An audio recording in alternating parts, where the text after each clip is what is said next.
Okay. Oh, Trish is texting me. I'm just going to tell her there's no password, right? There is, yeah, you don't need it. Did anyone have to put in a password? No. No, so tell her not to worry about that. I'll just say just launch. Yes. Hey, Liz. Hi, how are you, Stephen? Nice Good, to how are see you? you. It's good to see you. Liz, do you like to go by Liz or Elizabeth? Liz is fine, even though Liz designed all of Uncle Bill's beautiful books. Oh, really? Do you like? I love that Steven's backdrop is basically Uncle Bill's book cover, but it's his own Right. set of shelves. all that bookshelf. That's Yeah. what they've been doing on TV. So Yep. And No, that's but that's his entirely real set of bookshelves. coincidental. Authentic. I'm interested to see Andy Kaufman. That is very Oh, hi, exciting. Kaufmans. Oh my gosh. We will have to all mute ourselves eventually, but right now it's nice to chat. Yes, Oh, yes. yeah, How are all of you? And Joan Davidson is here. Hello, Joan. Yes. Hello. So good to see you all. Oh, she Hi, said it's Joan. asking for a password. There's Judy. Trish is? Hi, Mary Yeah. Jane. Well, I emailed it yesterday. All right. I don't really, Here, I'll just give her the passcode that you sent before, Yeah, that's it. 888154. One here, can you hear me? Hello, this is Joan. Can you Hi. hear me? hi, Joan, I can Yes. hear you. It is so good to see you. And you too.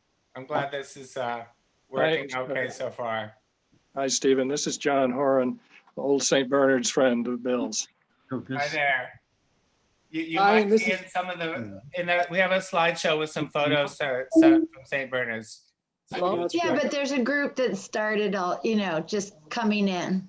Hello, it's Betsy. Hello. Fox, John Fox. Oh, so I'm so good to see you. Well, thank you. It's so, I can't say it's nice to be here, but it's also, yes, a moving experience.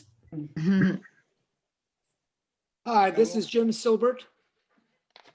Hello. hi, June. Hi there. Hello. Hi, Stephen. Thank you for organizing this. Of course, it's my pleasure. And yes, you are on the list of speakers. So yeah, I just posted a list of speakers in the chat. Yes. I don't know if you can see that. So, Hi, Trish. Hello. oh hey Trish, how you doing? Here's the chat. Hi. Hi. This is Joan Davidson upstate. Hi, Joan. Hi, Joe. Hey, Betsy. Thank you for being here. happy to be here. All right. What's that? I mean, I'll wait. It's not even 3 o'clock yet, Elizabeth. I So just I'll hit the obviously chat. I'll wait for more people. Yeah, to we should join. wait till 3 and then we should quiet it down. Yeah, then I'll mute it. But I see Roger back there. Is Roger trying to hide? Hey, Roger. Wow, this is so nice. What a Isn't great this fun? turnout so far. It's a tribute to Uncle Bill, that's for sure. Yes. Andy and Linda Kaufman, how did you know Bill? Hello, say again. How did you know Bill? Oh, I've known Bill since he was in about 5th grade. Wow. Did you go to St. Bernard's? No, Ellie and I were classmates at Brearley and have been very good friends since then. Please identify yourself, everybody. That's a nice idea. Hi, I'm John Raboul. I've known Bill first at St. Bernard's, we were classmates, and then later at Harvard, we were classmates. Ah, excellent. I'm St. Bernard's also. Yeah, you should have breakout rooms for all the organizations that are going to be represented today. All right. It's hard to figure out what order to go if people want to introduce themselves. I think that's going to be hard. It's going to get too big, isn't it? I think speakers should introduce themselves when they speak. Yeah, so once we get started, I will, with all due respect, mute everybody. And then I'll do the slide, and then I'll show the slideshow. And then I guess I will unmute the speakers after I introduce them, like one by one.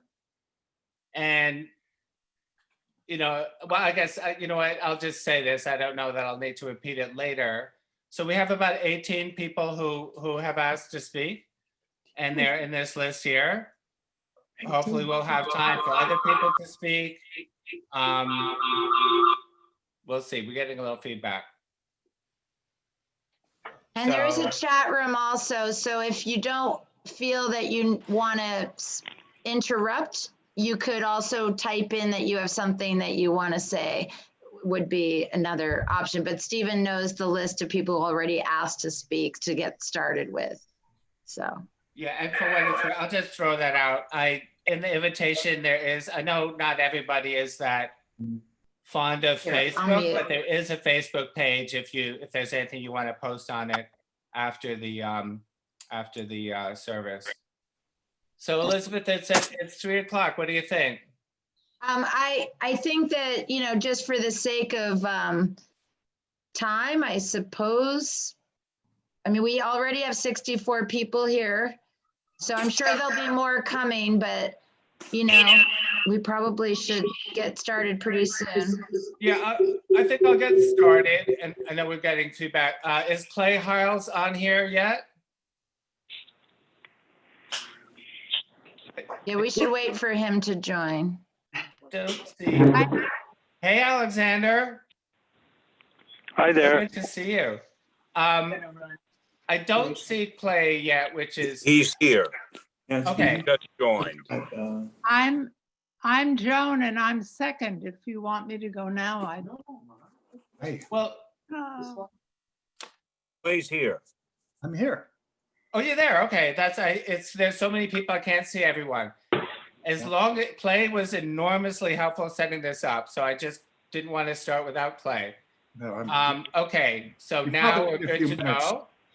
I'm going to mute everybody. I'm going to do the slideshow. And then I will call on people to speak in the order, in the list, in the chat room. Sound good? Okay.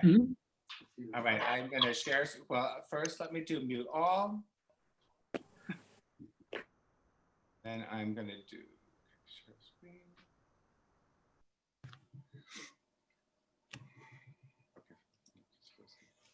Shut the door to the bathroom, please. I will. Well, now, please.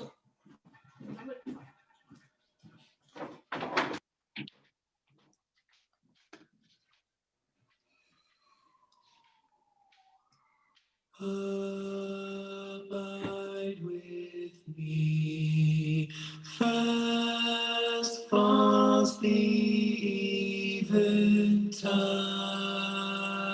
eventide. The darkness deepens, Lord, with me abide.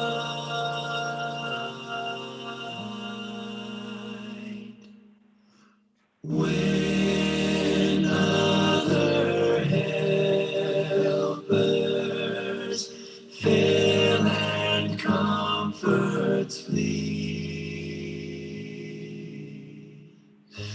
help of the helpless soul, abide with me. Swift to its close, to its close, and guide down life's little day.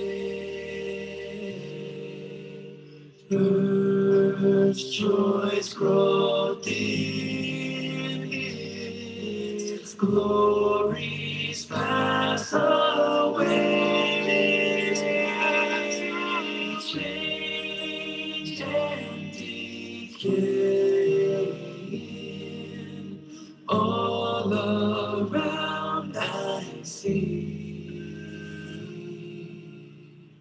Oh, thou who changes not, abide with me. Oh, changes not, abide with me.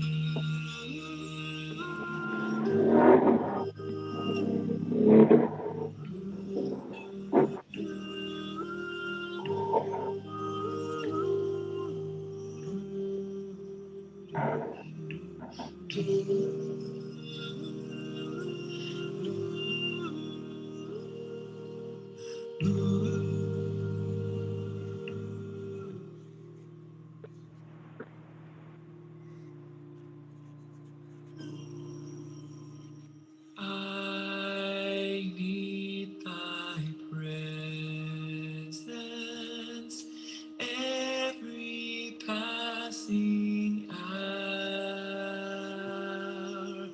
What but thy grace can for the tempter's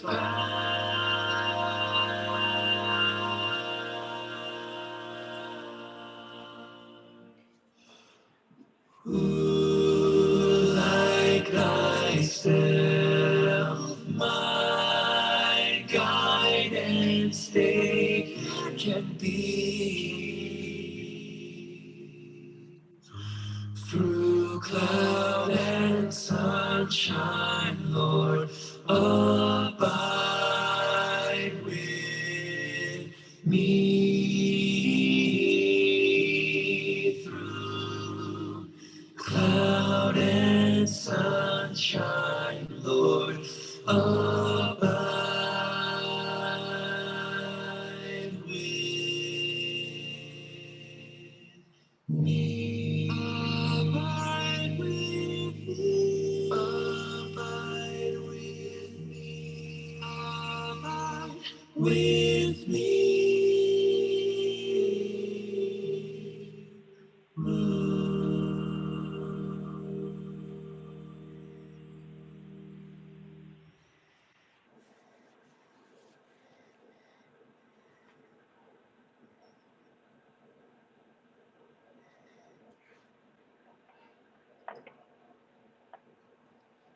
All right.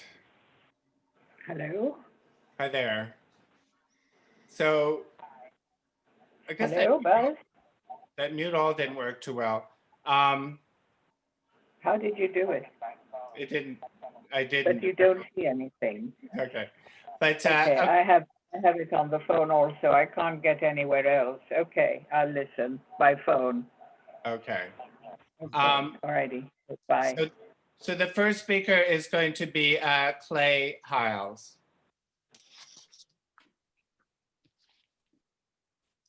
Well, hello, everyone. Good afternoon. I'm very glad to be joined with all of you in this celebration, particularly at this moment in this longest and darkest of years. We are all surely thinking more deeply than ever before in our lives about our connections to community and the people who matter to us in a profoundly meaningful way. And so Bill mattered to all of us gathered today to think of him together, to celebrate the Bill that we shared and the Bill that each of us had a chance to know in a particular and personal way. In the 40 years that I was lucky enough to have Bill in my life as a colleague, as an intimate friend, we shared a wonderful combination of commitment to serious endeavors in the larger world, especially in our efforts to do what we could to ameliorate and eliminate the abomination of caging our fellow citizens, our brothers and sisters. And less grimly, we shared the worlds of art and music, the opera, always part of our time together. We also had an endless appreciation and enjoyment for life's frolics. Bill and I and many, many other friends could move seamlessly from high purpose to low humor, always honoring each other with the great badge of friendship steeped in a recognition of the irony of all things in life, often expressed in that wonderful kind of banter and badinage that is his and my continuing declaration of admiration, trust, and affection. Impish impertinence was our bond. It's possible that my first earnest conversation with Bill came in the form of my complaint to him, then the chair of the Correctional Association of New York 4 decades ago, that the annual gathering of the association at the Harvard Club was a party for mutual admiration of a bunch of elite white men. To that bit of obnoxiousness on my part, he replied, well, that's why we invited you. And thus it continued until the summer when I learned that a large part of my intellectual life, my heart, my soul had been taken from me. How many times in the middle of a deep natter about how to improve the world did Bill restlessly try to get me to come to the point? I would say, may I finish? And he would answer, you may, but I doubt you can. For which I reminded him that he had the patience and attention span of a gnat. And that was an insult to gnats.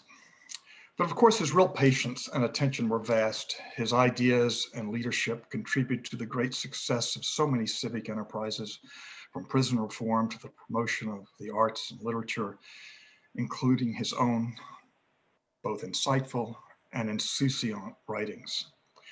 And we should always rejoice in the breadth of his interests, how he could go so gracefully from the Lenox Hill basketball court, famous for that three-pointer exactly 18 feet out, to the role of supernumerary in Don Carlo on the stage of the Metropolitan Opera. A Renaissance man for sure, but I think that appellation falls short of the mark. His professional accomplishments, his delightful literariness, his passion in seeking justice, especially for those behind prison walls, all of these were infused with a kind of incisive thoughtfulness, energy, refreshing irony. His interests, like his friendships, were wide, varied, and deep. Bill charged through life as he walked through cell blocks, determined both to learn and to teach, so alive with the wonderful combination of seriousness and mirth and humanity. I will always sigh with equal satisfaction at reading his many written odes to his New York City and recalling his actual urgent spoken voice when summoned by the moment. Here are two of my favorite memories of Bill forever.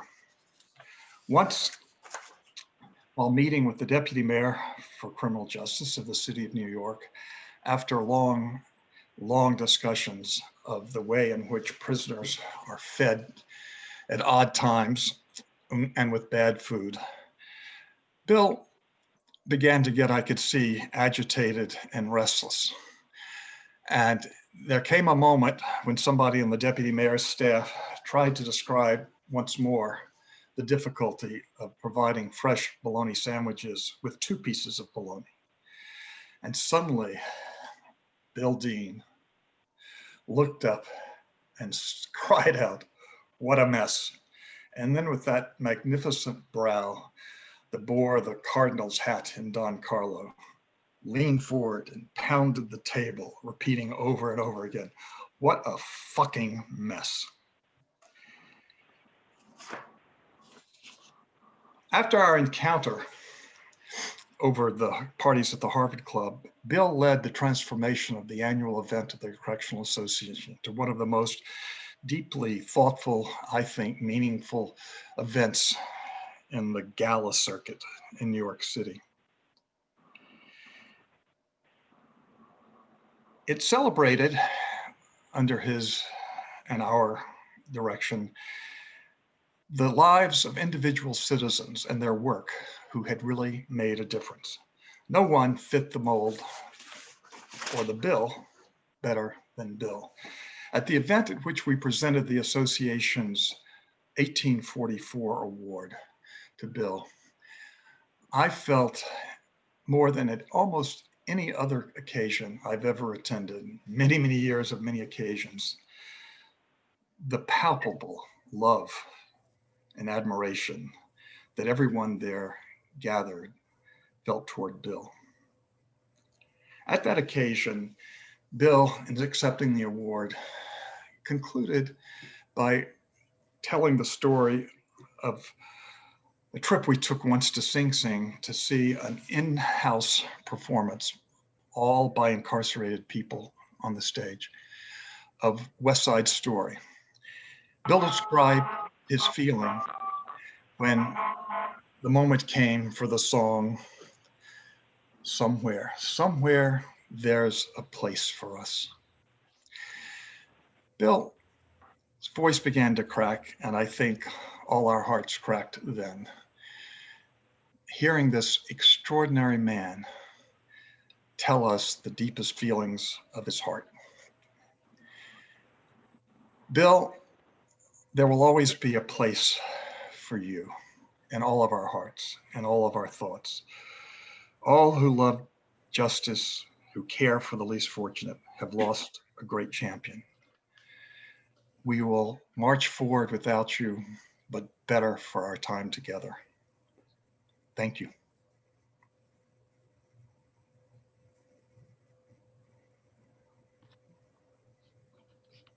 Clay, thank you so much for your beautiful words. Okay, I can everyone hear me? Like a thumbs up or something? Okay. I just want to make sure. So Joan, you are going next. I'm going to, let me just see. I just hit it, asked to unmute. So, Joan, can you All right, stop. He's already unmuted. okay, okay, beautiful. Thank you, Joan. This is Joan Davidson. Bill was my neighbor and friend, wonderful friend for more than 30 years, I think. He lived on Lexington Avenue, 2 blocks from me. And so we were neighbors on the Upper East Side. He is indeed a true son of the Upper East Side, Bill is. Although amazingly, before I introduced him, he had never set foot in the storied William Pole Deli, which had been there for generations, famous in our neighborhood, and unknown to Bill until we went together. And a few blocks away. But he was an aficionado of our neighborhood museums, the Met, the old Whitney, the Frick, and although a bit out of our turf, also the Morgan and the Guggenheim, and of course his beloved New York Society Library, where he was, of course, much involved and a brilliant leader for so many years. Bill had achieved a kind of hero status with the neighborhood kids, where he would pick up a basketball game whenever we ran across them in the neighborhood. And he was also famous for always flipping out of the back pocket that famous picture of his basketball stardom at college. And then there was down to the 77th and 68th Street subway stops. Bill would pop down there and go on board and hand out to perhaps dozing riders the journal. Can you see the journal? This is Bill's journal, which was handed on all sides to riders in the subway. And this journal was his writings on anything that interested him, on his travels, on his favorite writers, Herman Melville, mostly Chekhov, on the opera, and of course on his beloved New York City and they were handed out hither and yon. And then they grew and grew and enlarged themselves and were turned into books. And can this be seen? This was one of his books. So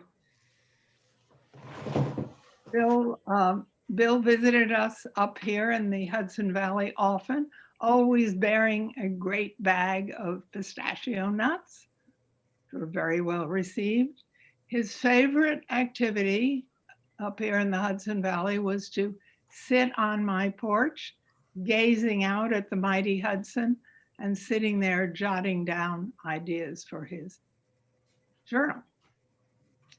And every now and then that would be interrupted when a passing young person entered the view, whereupon Bill would stop and have a very interesting conversation with said young person about the meaning of life and what they should do with their lives. So it happened that on the fateful day, I had been going down from the Hudson Valley to New York, to Manhattan, to take care of dentists and that sort of thing. And that very evening, I had looked forward to a dinner with Bill at his favorite sushi place. I am so, so sorry.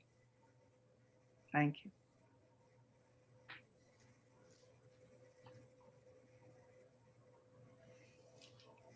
Thank you, Joan. Okay, so I assume you can all hear me. The next speaker is David Lenevsky. David, are you there? Elizabeth, do you see David Lenevsky on this list? He was there, but you might have to unmute him. He was here earlier. I'm just looking by name. Let me see if I can. No. He was here when we first signed on. Yeah, I'm sorry, everybody. Thank you for your patience. Let's see. I don't see him under the list of participants under the name. He was there earlier. And I'm trying to see if I can unmute everyone, mute all. I don't think anyone's muted. Yeah, most people are muted. Oh, okay. Yeah, just go on to the next person, Stephen. Okay, thank you, Elizabeth. Okay, so Nimet, are you there, Nimet? Yes, I am here. Oh, so good to see you, Nimet. So it's so great to see you. So yes, why don't you you go right ahead and share whatever you like. I first clapped eyes on Bill Dean when he was enjoying a star turn at the Metropolitan Opera in the role of a cardinal presiding over the Otto da Fe scene in Verdi's Don Carlo. He made quite an impression with his already considerable height, augmented by a cardinal's hat and the mitre he was holding. Our first meeting was at a party in Bill's honor, offered by a mutual friend in honor of Bill's Metropolitan Opera debut. By now, Bill had written an article for the New York Times on the fun of being a supernumerary in the Met Opera production.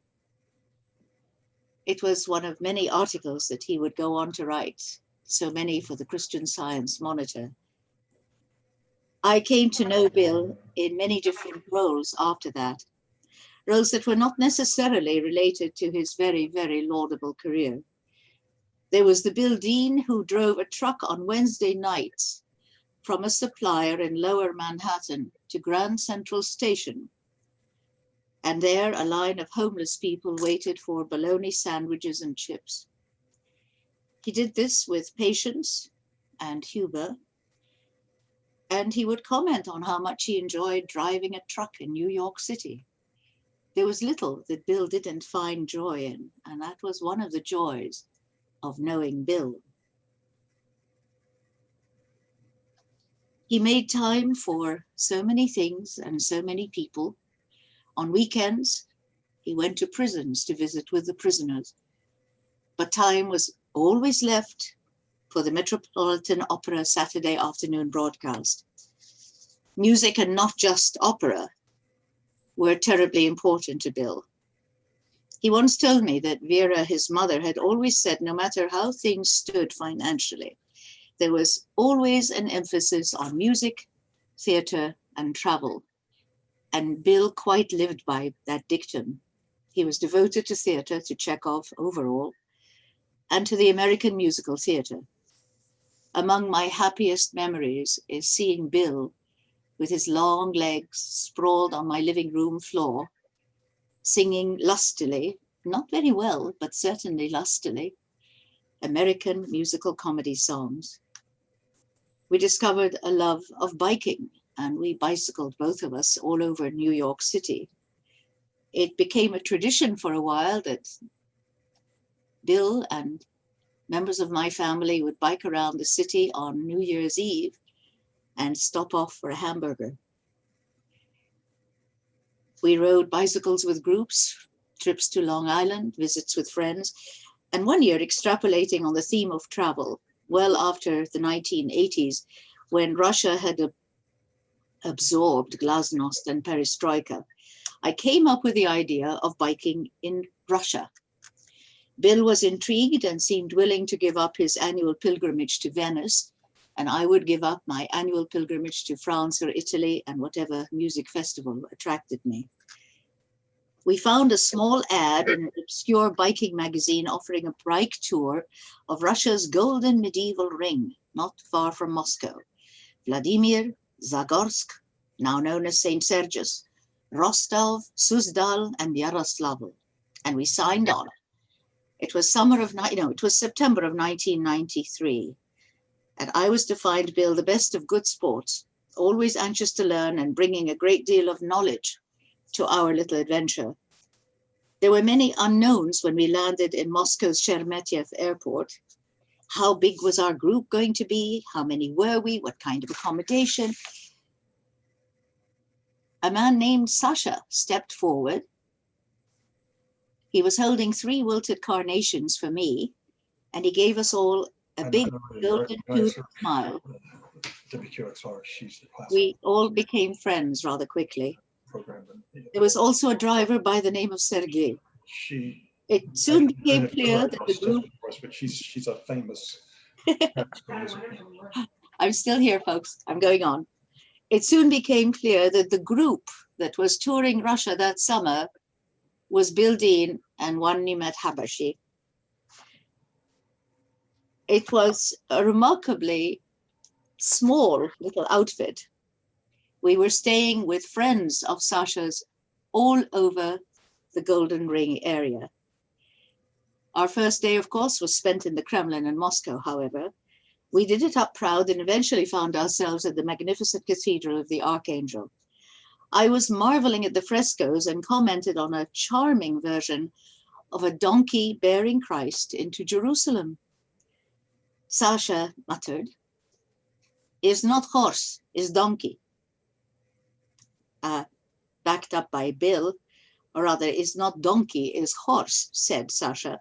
Backed up by Bill, I said politely that it was supposed to be a donkey, bearing witness to Christ's humility in coming into Jerusalem, not on a palfrey, but on a humble donkey. Again, Sasha intoned, "Is not horse, is donkey." Well, this went back and forth with the erudite Bill giving Sasha a crash course on the New Testament. Sasha was a good communist who hadn't a clue what Bill was talking about. But Bill and I had a wonderful time with Sasha. Sasha might not have learned his history, but he had read War and Peace 3 times. We drank a lot of vodka that summer. We listened to a lot of stories of what it was like living in Russia. We learned a lot, and we wanted to take part, we wondered why our picnics were always quite ready for us, only to find out that Sasha and his friend were lining up for bread, chleb, at 5 o'clock in the morning while Bill and I slept. So we took to queuing up with our friend Sasha. Bill, always the good sport. And when at the end of a meal, we said, you know, we'd really love to have a bath. Could we ask for some hot water? We were simply handed the remainder of the night's sum of our contents. We rolled with it all. Bill, always the best of good sports. We took our hosts one night to the Mariinsky Theater in St. Petersburg. We took the standing room tickets and gave them the few tickets we could get that were seated. I never saw people attend music with that much reverence. And Bill and I marveled at that together and remembered it always. Bill added enormously to my life. I learned from his enormous generosity to life. A life redolent with generosity matters. A lesson learned from Bill. I cherish Bill. I cherish the memories. Thank you, Bill.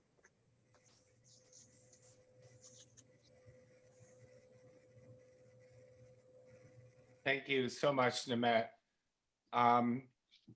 Okay, so the next speaker is Jim Marlis. And Can you hear me? I can hear you, Jim. Well, I'm here and happy to share some memories. Thank you, Stephen. Thank you, Nemette. Thank you, Clay.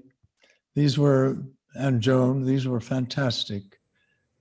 And I'm using Nemette's word, reverential recollections of a very, very fine man. I remember it all began in September. It was the autumnal equinox, 1955. And there were a bunch of young guys strolling through the Harvard yard back into the freshman union. And we were all going to have dinner together. And you went and got your plate, filled it with food, and you were filled with curiosity and with hope and with a little shyness. You looked around for a place to sit. And there was this guy with a great big smile, gesturing with his hand, why don't you sit here?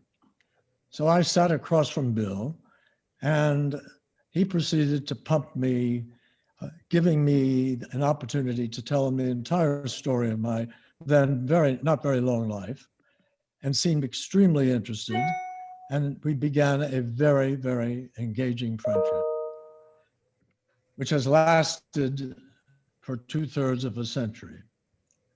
We had another friend. Through Bill, I met Teddy Meyer, another New Yorker, as was Bill. And the three of us became roommates at college, our junior and senior years. Bill proved to be one of the more interesting characters that one had ever met. He was a complete original. He was born, as we all know, many of us, before the untimely death of his young father, and therefore brought up by someone who turned out to be one of the most formidable ladies I have ever met, his Russian emigre mother, Vera. To know Vera was the key to understanding Bill. She was strong, fiercely analytical, intellectually independent, resourceful, wise. She would not suffer very long those who were found to be deficient in any of these virtues. Least of all, an only son, who, thank God, had the mental equipment and the determination to measure up. And did he ever? Fond memories really persist and continue to touch one of this lanky guy, loose of limb, who loved basketball, played almost till his last breath. About several months ago, we were going to our, I don't remember, 60th or 65th reunion at college, and 60 I guess. And Bill and another person, the widow of another classmate of ours, and I stopped our car. There was a little basketball game going on in the neighborhood where we were about to go and have dinner. And we stopped, and Bill went over to the kids and took the ball and began to play with them for 10 minutes, just out of the blue. Now, not only was he charming and engaging and intrigued by young people, but at our age, he was still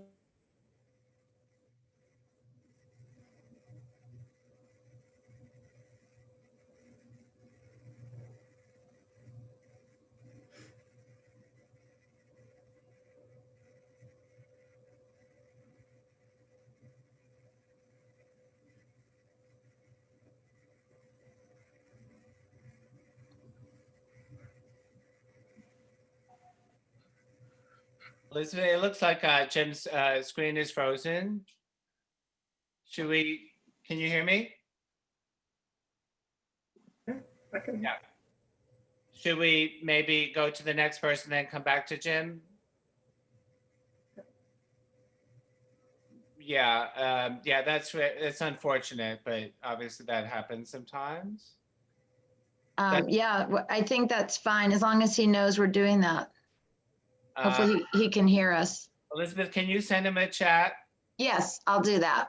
Okay. Okay. Yeah, that's a shame, but hopefully he'll, technical difficulties, we'll get back to Jim. Okay, and again, my apologies. So Judy Fox, I don't know if Judy or Tom are on this Zoom, because that was a maybe. They were here. Okay, oh gosh, are other people muted? Does anyone? Judy and John. Yeah, they're right here. Okay, yes. Would you like to speak? Would you like to speak? You speak. Well,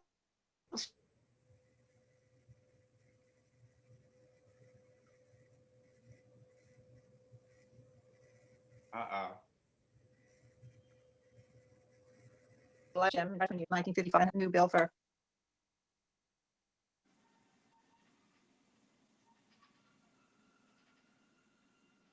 Can you hear us at all? Yeah, you were breaking up a little.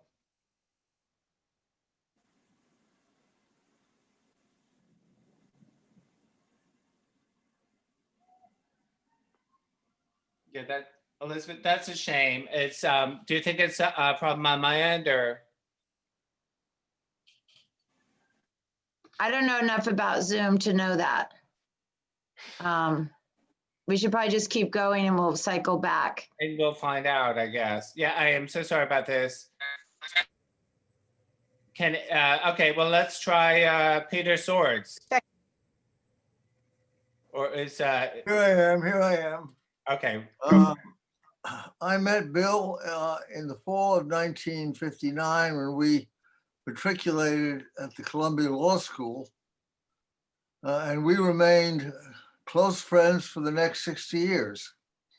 Early in the 70s, he persuaded me to join the board of the Correctional Association, and that wonderful group would meet every other month. And we were both on the board for about 40 years, so I saw a great deal of Bill and some of the other illustrious people on this Zoom. Some of our fondest memories of Bill is driving him up to Glimmerglass and back. He was always funny and great pleasure to be with. Bill was generous and a man of unswerving principle, with a special concern for the vulnerable. Bill was thoughtful and curious, and a writer perhaps before all. For me, life brightened up in Bill's presence. He was funny, and he showed that he really cared about you. I consider it a great, great blessing to have had him as a friend. Thank you. Beautiful. Thank you so much. Stephen, Yes. so my son, Jack, your nephew, the next generation has recommended that if people have a weak connection and they wish to speak, they just turn their video off and we just do the audio when they're speaking. That may be why it's freezing on some of the screens. Because we have so many participants. Well, it's just an individual connection. So obviously Peter's just worked, but if someone speaking has a weak internet connection, they should turn off the video part. That's the recommendation. I saw some other people nodding their heads on that. All right. So I'm just passing that along. And that's from Jack or Alexander or? Jack. Thank you to the young people. Thank you, Jack. My pleasure. Yes, and this stuff is tricky. We're all doing the best we can, and I apologize for technical challenges. So I guess if Jim Marlis, if you're back on, no. And the Foxes got cut off. If you're back on, we could try again. But if not, then we can move on to John Kiernan. Are you there? Okay, am I audible to folks? Very audible. Excellent. Thank you. Thank you and hi all. It really seems almost impossible to talk about our longtime collective friend Bill Dean without first talking about the people on today's Zoom conversation. That's because I'm going to venture to suggest that so many of us share an important common characteristic apart from the fact that we all love Bill. That on one or more occasions, and for some of us on many occasions, we allowed ourselves to be persuaded by Bill to alter what we considered our carefully calibrated life priorities, and instead to allocate more energies to helping someone who really needed help because Bill asked us to do so. What a legacy that is. The contribution for which Bill may most deserve to be celebrated, and possibly his greatest contribution to many of us who had the great fortune to know him, was not just his wonderful personal charm and human touch, but also his truly dazzling gift for persuading others to help the helpless. How perfect it was for Bill to spend 25 years as the executive director and virtual personification of Volunteers of Legal Services, or VOLS, where many of us got to know him best. That organization has been dedicated for the 35 years since its founding to the concept that someone with deep roots in the legal services and humanitarian needs communities, Bill, for a quarter century, could leverage his personal capacity to help to far higher levels by forging partnerships between the needy clients and the lawyers at New York City's great law firms who wanted to give back by volunteering to provide needed legal services without charge. Now, if that description of Vols's mission makes it difficult to discern where the identity of Bill leaves off and the identity of Vols picked up, that's the way a lot of us viewed things for several decades.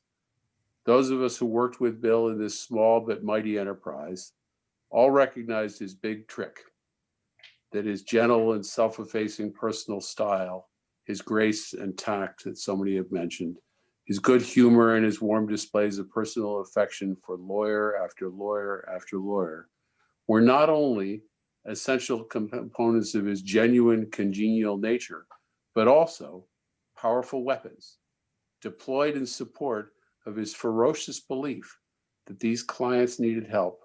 These lawyers needed to serve these clients, and he was just the person to help the lawyers find and redirect the most important elements of their basic professionalism and humanity, matching the needy clients with volunteers whom he regarded as also needy in their own ways.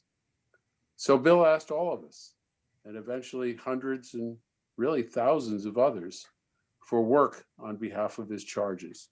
He sprinkled his asks with warm tales about his great loves, New York City, basketball and opera, Venice, and later India. He called us young man or young lady with evident affection. He reminded us of what we wanted to consider our best selves. And then he got us, one after another, working to support the people he knew needed help. A list of Bill's projects illustrates how he put into practice many of the core elements of his beliefs about the human need for personal generosity. He started the Wills Project for the gay men's health crisis, advising young men who were dying in droves without having done any life planning during the worst years of the AIDS epidemic. And he started the Incarcerated Mothers Project, protecting women's prisoners' efforts to stay in communication with their children and preventing the terminations of those prisoners' precious parental rights until they could be released and reunited with those children. He served other prisoners in the New York system, as we've heard, among the most despised and least attended to people he could identify, and therefore ones to whom he was naturally attracted, as longtime chair of the Correctional Association. He helped micro-entrepreneurs trying to convert ideas into enterprises that could support them and their families. Children who came to schools and hospitals but could not fully benefit from those institutions because of fundamental legal and other problems at home. Unemployed workers appealing denials of their claims for unemployment insurance, immigrants trying to remain in their homes, and so many more. Wherever Bill turned, his fundamental motivator was compassion, and his fundamental strength lay in his capacity to translate his compassion into leveraged, large-scale action by enticing us all and so many others to help.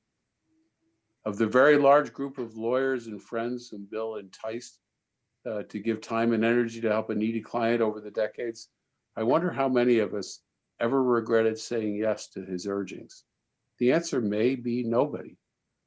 Bill also had the profound ability to help people who volunteered their time and efforts feel more fully realized as lawyers and as people for having done so.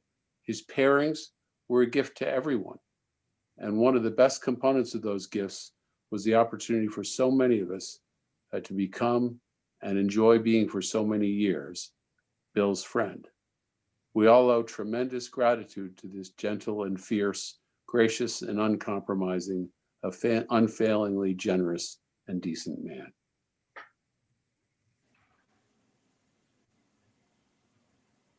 John, thank you so much. So I think I'm just going to keep moving down the list. And John, thank you again. Sarah, are you there? Sarah Efron? I am. Yay, yay, yay. Sarah has been so helpful to me. Thank you, Sarah. So take it away, Sarah. Okay.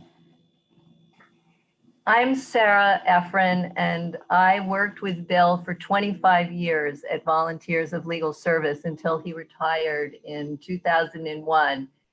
And I'm honored that Bill's family asked me to read this essay that was published in the New York Law Journal shortly after Bill retired. So today I'm not going to talk about my work with Bill because we wouldn't have enough time, but I'm going to read The Red Oak that was published on August 19th, 2011. Making sure no one sees me, I embrace the trunk of my Central Park tree, a red oak planted in the 1920s on the East Green, just inside the park from 70th Street and 5th Avenue. It is mine because the tree has been endowed in my name by board members of Volunteers of Legal Service on the occasion of my retirement as executive director. No better gift could have been chosen, for Central Park has played a major role in my life, so much so that when asked my place of birth, I respond, Central Park, found under a mushroom.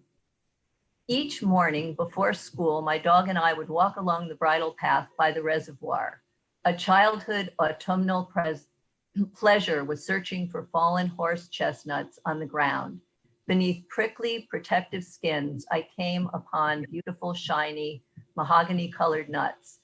These I took home to place in a row on the window still in my bedroom. They remained there until spring. Before embracing my tree, I first had to select it. To help me do so, I met with Neil Calvanese, Vice President of Operations for the Central Park Conservancy, who has worked with park trees for the past 30 years, and Hannah Parker, manager of the Conservancy's Tree Trust. We visit my two favorite places in the park, the first just south of the zoo, Years ago, there was a pony track here. Children, including my sister and me, were placed in pony-drawn carts and led around the track by an attendant. The pony track is long gone, replaced by grass and trees. Most mornings, on my walk from home through the park to the 60th Street, 5th Avenue subway station, I sit on a bench here for 20 minutes to write, a tranquil, productive way to begin the workday. On this site, in 1995, I arranged for the planting of 2 southern magnolia trees, FDR's favorite, following my visit to Warm Springs, Georgia, to attend a ceremony commemorating the 50th anniversary of President Franklin Roosevelt's death. For a period of months and years, I watched the trees grow and then wither, succumbing to the city's severe winter weather. We then go to the East Green. Central Park serves as my summer country place. On weekends over the years, I have spent hours on the East Green, seated on the grass, leaning against the trunk of a red oak, where I read and write. From here, I see the 5th Avenue skyline, the Frick Mansion, and a memorial to Richard Morris Hunt, architect of the Lenox Library, which previously occupied the Frick site before becoming a founding constituent part of the New York Public Library. The red oak is a handsome tree, standing 60 feet tall and proud. Its broad canopy has long provided me with beneficial shade. I select the red oak as my tree.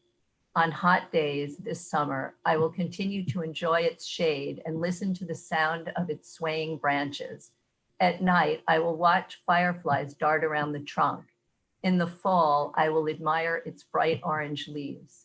Every other year, I will collect the acorns it sheds. In winter, I will visit my tree as it braves the elements. The Portuguese writer José Saramago, in Small Memories, a memoir, describes his father late in life, going from tree to tree in his garden, embracing their trunks and saying goodbye to them, to their friendly shade, to the fruits he will never eat again. Late in my life, I will do the same.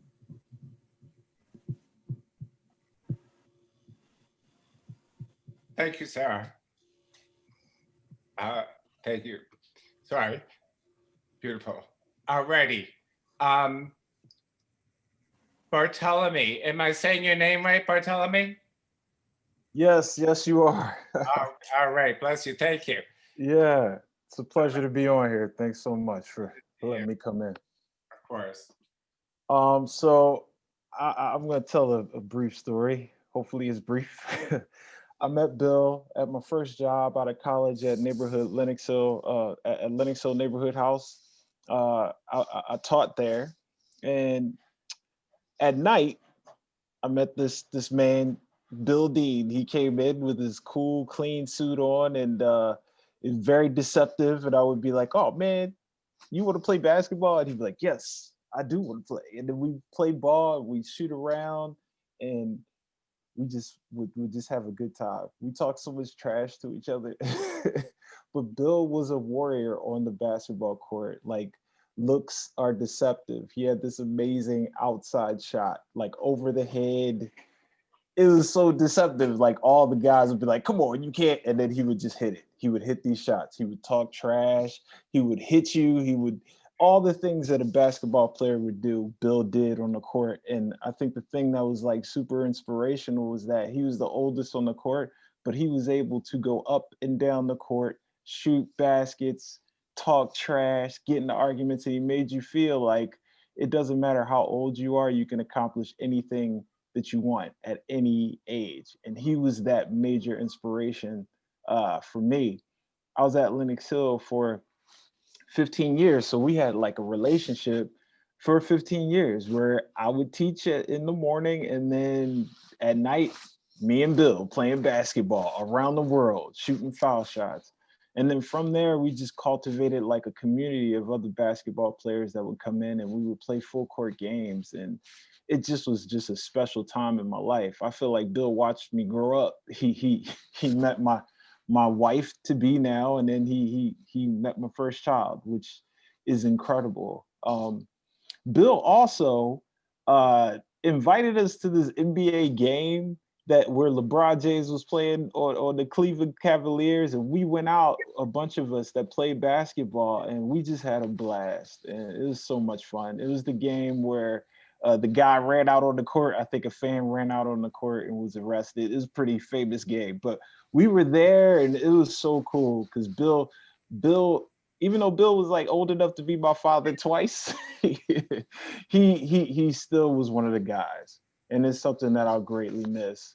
I mean, I was playing basketball with my son when it was a lot warmer, and we were shooting around the world. And I mean, I definitely felt Bill's presence. I know Bill wasn't a super religious guy, but I felt his presence when we were playing. And, you know, I still try to carry on that legacy of playing basketball with my son and shooting around the world. And I think about Bill often, and he'll greatly be missed by me and my family. And it's such a sad loss, but man, did he give such a tremendous amount to people. He's just so generous. And the thing is, he, you know, when we played basketball, he could blend in with anybody. Like there'd be some rough ball play, like rough people on the court, and Bill was able to blend in.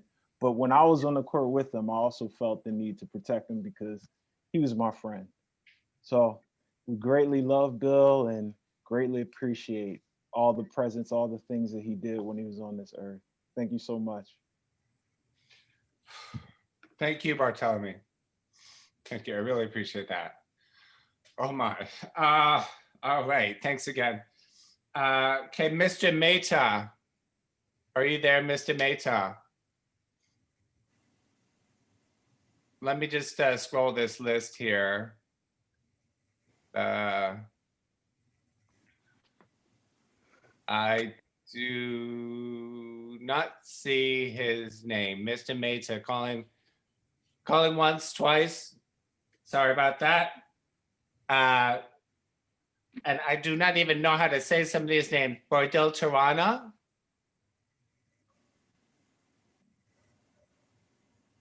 Yes, no? Everyone can hear me though, right? Thumbs up, you can hear me? Yes. Okay, all right, so, oh, hey, Christopher. Chris, Carol Malone, is there a Carol Malone there? And maybe I should, let me make sure I can unmute. Carol Malone is here. Yay, Carol Malone. Yes, okay, excellent. Good. Good afternoon. I'm Carol Collins Malone, the chair of the New York Society Library. And I'd like to share with you my tribute to Bill, as well as a few tributes from other board members. First of all, Bill was among the most memorable chairs of the Board of Trustees, and each of us sincerely appreciates his 31 years of service to the board. He served as 12 years as chair from 1992 to 2005. And among his most salient traits were his loyalty, his candor, and authenticity.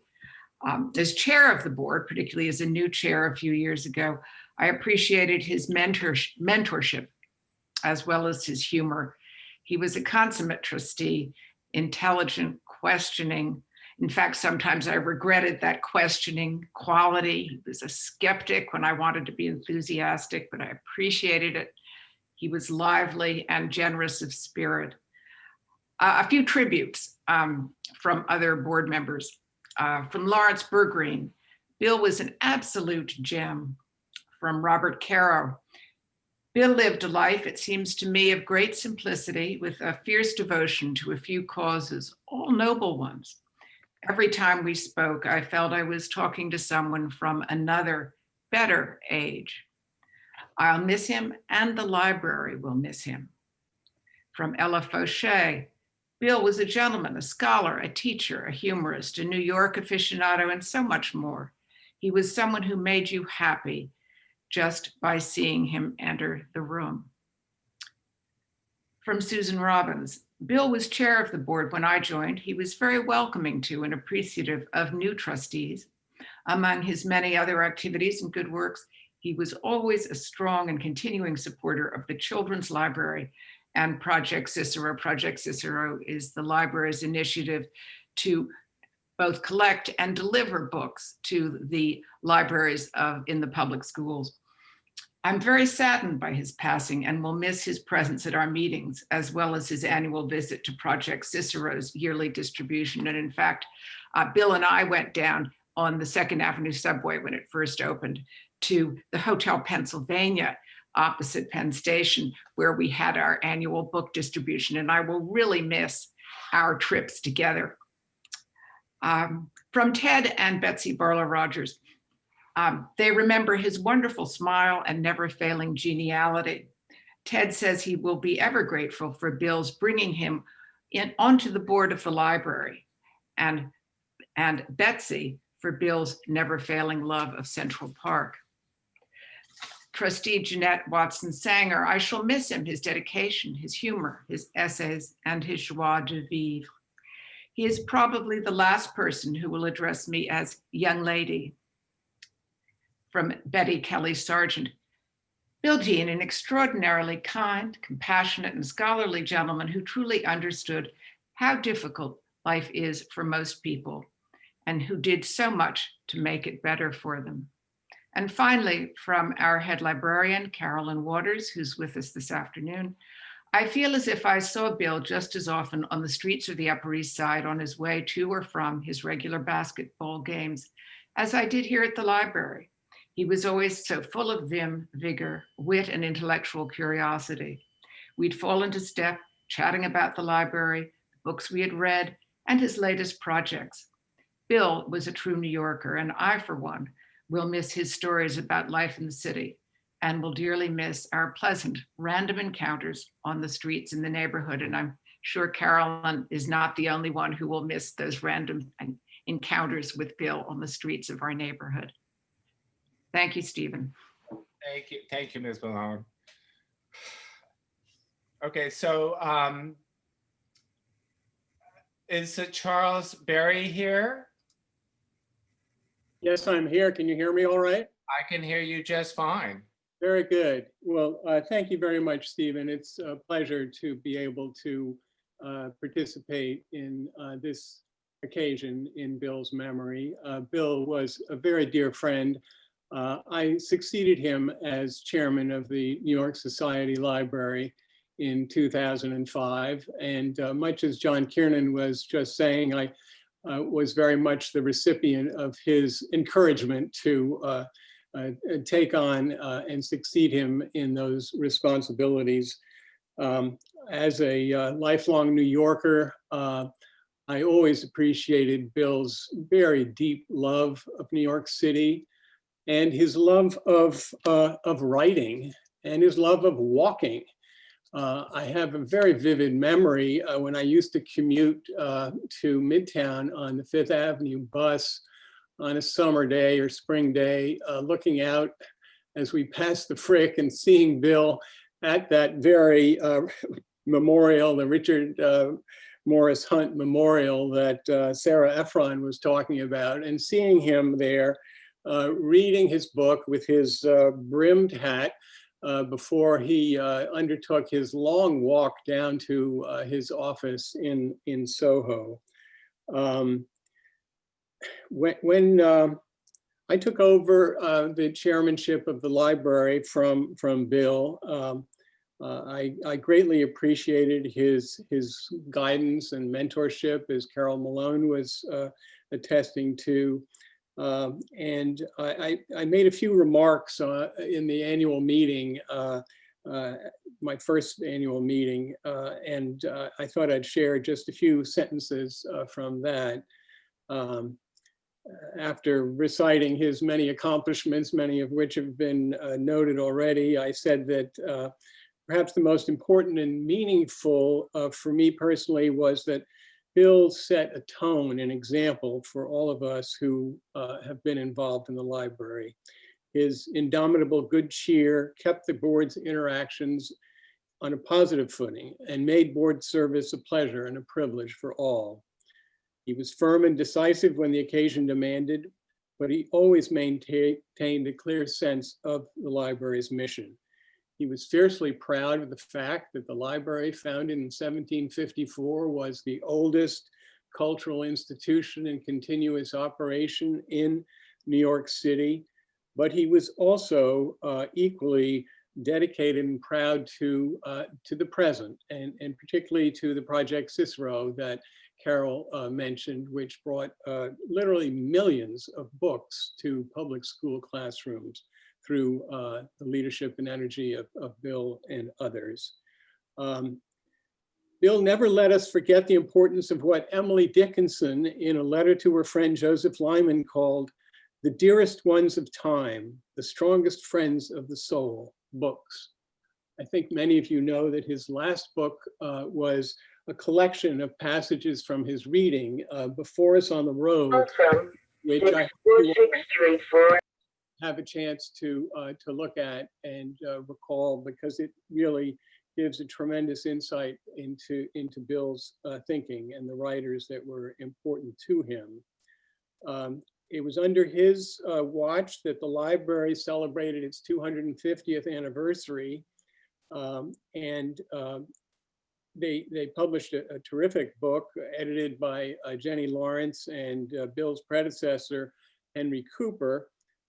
And Bill wrote a beautifully expressed appreciation in that book of his favorite author, Chekhov, in words that could be equally applied to Bill himself. He understands how difficult life is for most people.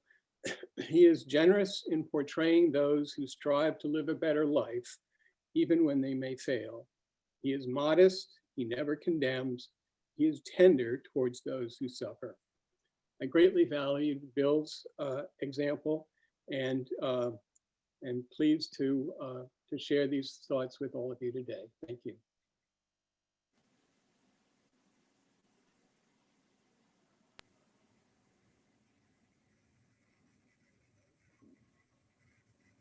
Where's my little girl? Is she here? She left. Oh. I'm unmuted, by the way.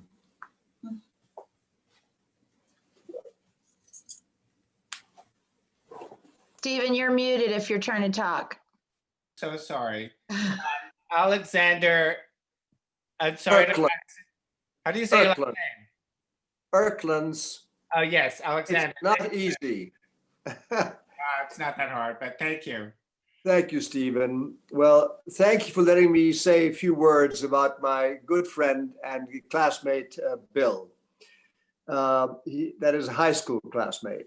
Bill and I met about 70 years ago, not quite 70, when he joined our class as a sophomore. He loved to tell the story about how he, quote, escaped from his boarding school in Pennsylvania, and to his mother's surprise, showed up unexpectedly at her doorstep in their apartment in 96th Street. He only agreed to return to his boarding school after getting a firm promise from his mother that he could enroll the following year in a local school, which turned out to be collegiate. And how fortunate collegiate was to have him as a student. Bill stood out not only because of his height, he was by far the tallest in our class, but also because he was fun to be with. And he was a very enjoyable individual. He and I played on the basketball and tennis teams together. He never let me forget that he was the captain of the basketball team, he was the captain of the tennis team, and that I played a subsidiary role. We also enjoyed each other's company in the history club, where we discussed historical matters from A to Z. But we also argued incessantly about politics. Bill being a dyed-in-the-wool Democrat, and I, back then, a Republican. During the 1952 presidential election, the school held a mock convention. Bill speaking on behalf of Adlai Stevenson, and I supporting Eisenhower. To this day, he claimed to have bested me in the debate. He would never let me forget that. Bill was one of the most respected members of our class, and in our senior year, he was selected as its president. Upon graduation, we all went our separate ways. Bill to Harvard and then on to law school in Columbia, here in New York. He began what turned out to be an exceptional career, using his legal skills and enduring empathy to improve the well-being of his fellow New Yorkers, especially those who were disadvantaged. To list all the organizations with which he worked would be a tall order, but the one which to me exemplified his humanity and innate goodness was the Coalition for the Homeless, where, as Nemet Habashi earlier mentioned, he served as their Wednesday night driver of the food van. How many of us have given so selflessly to the needy? With Bill in New York and me in Connecticut, we saw each other infrequently, but reconnected at our 50th reunion. And so over the past 15 years, we saw each other regularly, usually for dinner, occasionally for lunch. At my 70th birthday, Bill graciously accepted my wife's request to speak about my time at Collegiate. He did so with his unique sense of humor, and again, could not resist noting that he always expected me to end up as a tour guide at the United Nations. Bill came out to visit us in the country for lunch on Sunday, August 9th, just a few weeks ago. He was rather frail and seemed to have lost some weight, but he was in generally good spirits, especially having been cooped up in his 73rd Street apartment for many weeks. He said he missed his weekly basketball game at the Lenox Hill Youth Center, the camaraderie with his mates at the Century Association, and working from time to time at his law office desk. He was pleased, he said, to have completed his third book, Before Us on the Road, Passages from My Reading, a signed copy of which he gave us. He also left us with a copy of his latest column for an Indian periodical, in which he wrote, "This summer, I'm making good use of my time in the city with my personal journeys." Perhaps he wrote this under his favorite oak tree in Central Park. My wife Margaret and I were so happy to share a lovely summer's day with Bill. We had animated conversations, laughed a lot, and reminisced a lot, and had simply a wonderful time together. We put him on the train. I brought him to the train and asked him to please call me because I want to be sure that he got home safely, which he did. Little did we realize we would not see him again. Bill, you left an inspiring legacy. I'm proud to have known you and proud to call you my friend. May you rest in peace. Thank you. Thank you, Alexander. Okay, and now the next person, James Silbert. Is James, let me just ask to unmute.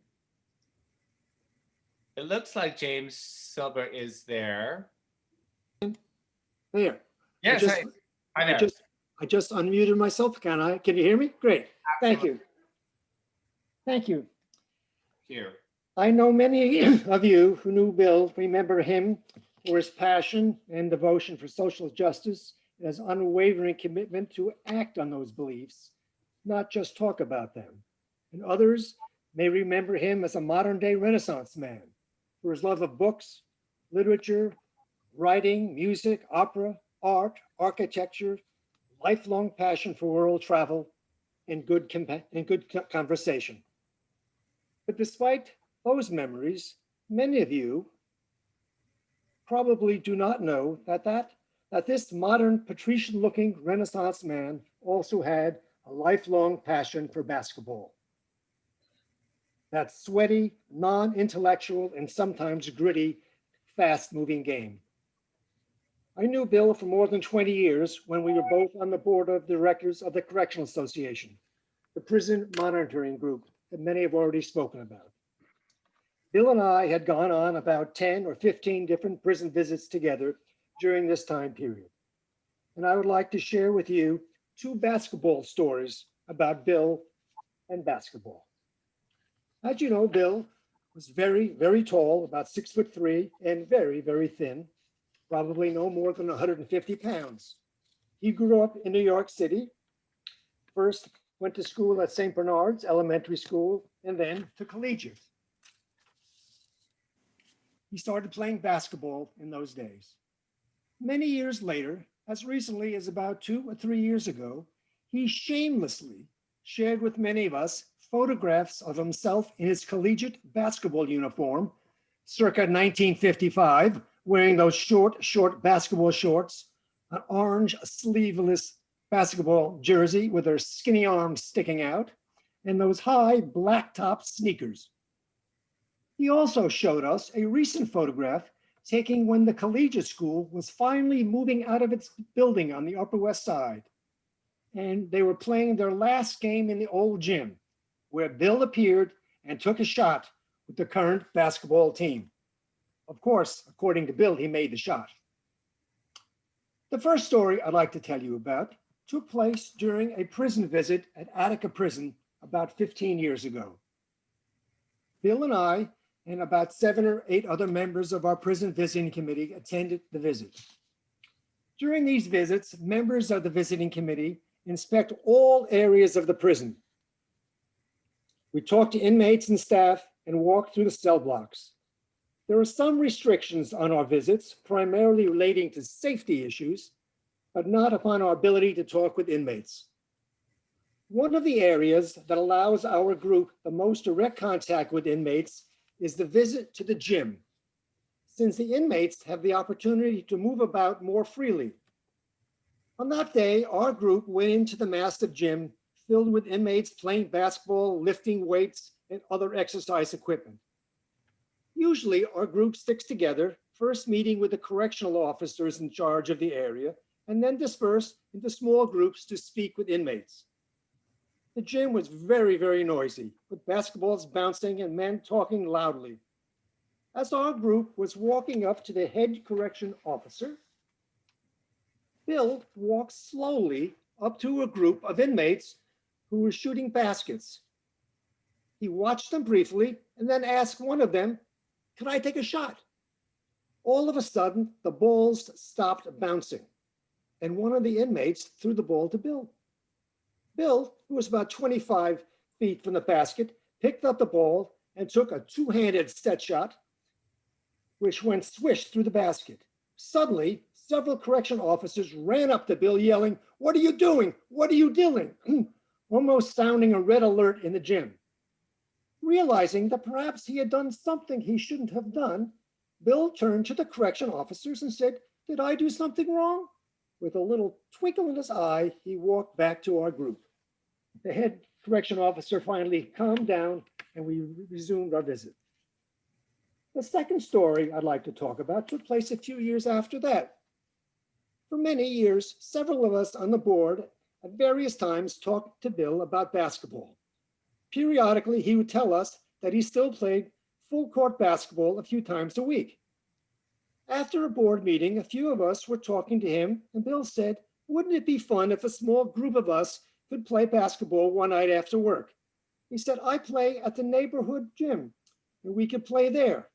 So 4 of us, Bill, Bob Ganji, the executive director of the Correctional Association, Ricky Jones, another board member, and I agreed to meet and play one night the following week. That evening after work, we met Bill in the lobby of the Lenox Hill neighborhood house on East 70th Street in Manhattan. This was no 21st century East Side exercise gym like the Equinox, with svelte-built young men and women prancing around in color-coordinated spandex. No, it was different than that. Bill walked up to the locker room on the 3rd floor with us, and when we approached, it brought back smells of years past, of a well-used and well-worn locker room. He showed us the lockers where we would change from our street clothes. Despite the surroundings, Bill, as always, was wearing a blue blazer, a white shirt, a striped tie, and khaki pants.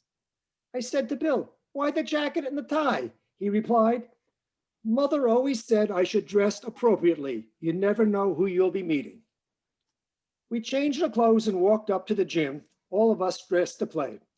Bill was wearing his 1950s style short shorts, and I believe black high tops. As we entered the gym, it was clear that everyone knew him. He was like the mayor of the gym. I think Bartholomew can probably vouch for that. It was a big gym with a big full court game playing in the center, which was in progress. And on the side, there was a small game in progress as well. It didn't look as if there was anybody in that gym over 40 years of age. He asked us if we wanted to play full court.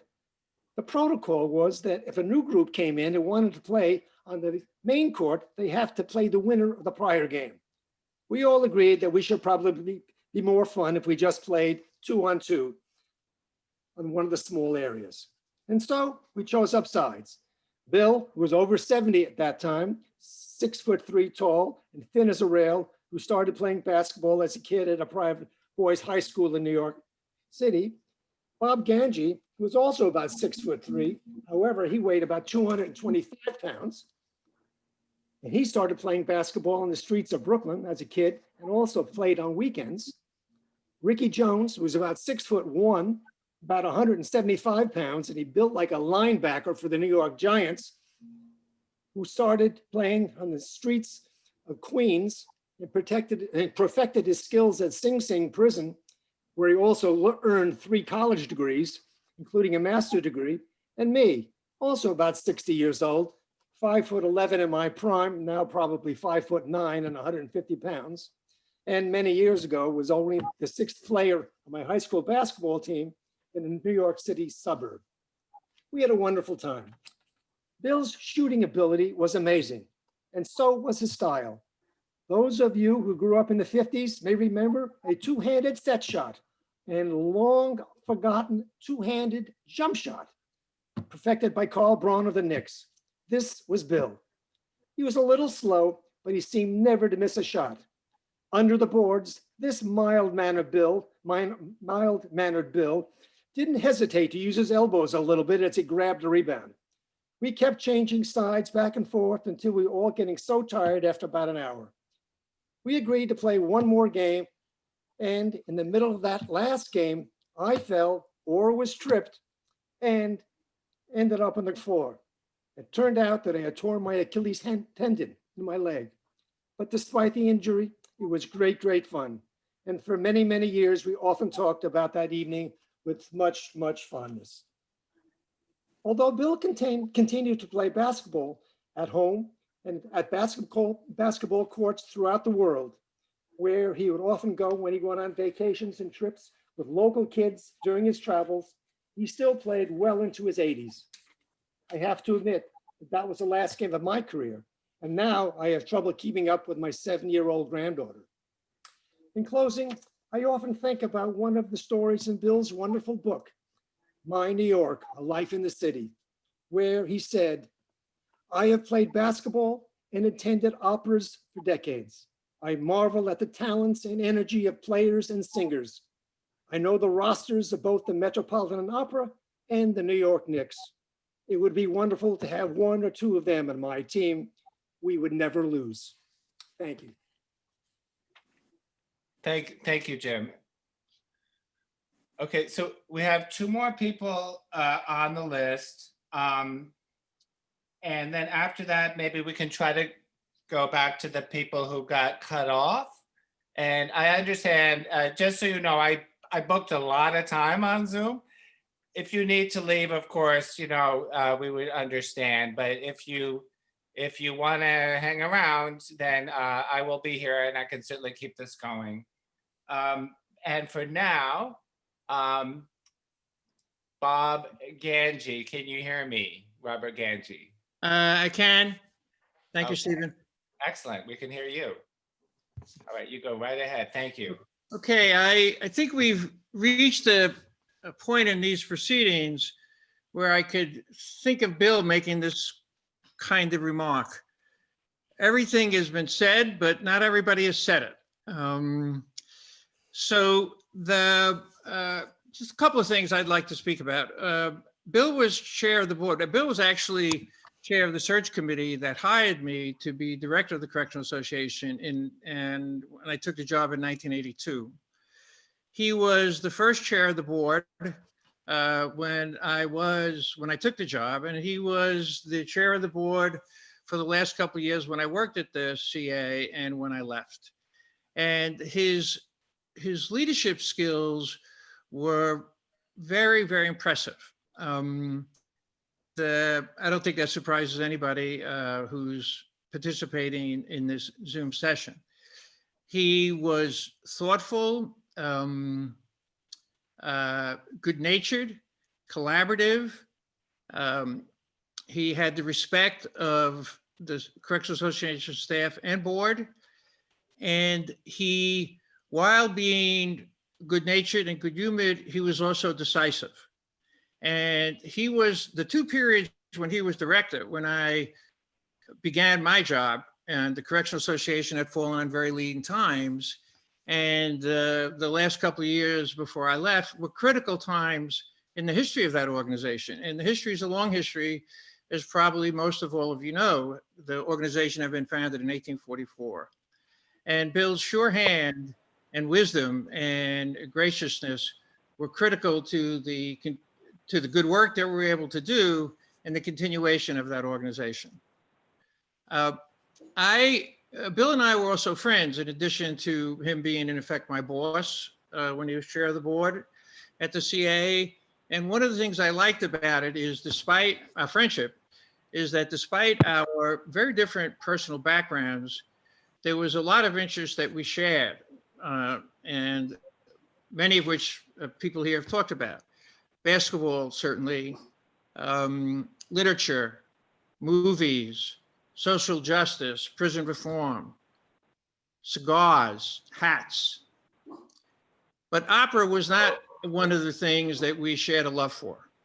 Bill, as everyone knows, was, to call him an opera buff doesn't capture his devotion to the art form, his love for it, and his knowledge about it.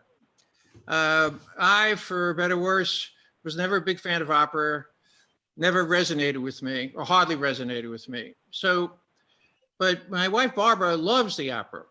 And so I would occasionally for Christmas or birthday want to get her tickets to the opera. And Bill became my advisor because again, I knew so little about opera. I didn't feel I could on my own pick tickets to a show that Barbara would really appreciate. So I would call him and we would have a conversation that concluded with him recommending the shows that I should seek to buy tickets for. So on one of these calls, I asked him for his help. So he took out the schedule for the Met, and he saw that there was an upcoming production of La Boheme. So he says to me, "So Bob, there's an upcoming production of La Boheme." And I had this vague memory that Barbara and I had seen it. So I said, "Well, you know, I think we saw that show. Is that the opera where the woman dies at the end?"